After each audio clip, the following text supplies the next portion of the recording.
Sono l'avvocato Beatrice Francesconi, sono un'amministratrice associata alla provinciale ANACI Milano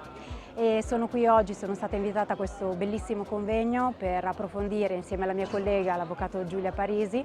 la tematica del DM 140, dell'obbligo formativo dell'amministratore di condominio e di quelli che sono i profili nei quali potrebbe incorrere l'amministratore nell'eventualità in cui non adempisse a questo obbligo. Abbiamo in particolare affrontato insieme la tematica dei dubbi disciplinari e dottrinali e giurisprudenziali che tuttora sussistono in relazione a questa materia e ci siamo focalizzate in particolare su quello che è la posizione del Tribunale di Padova, che adotta un approccio legato più alla nullità dell'amministratore che viene nominato qualora manchino questi requisiti di formazione. La mancanza di questi requisiti diventa un elemento essenziale perché è affetta da appunto questa nullità complessiva e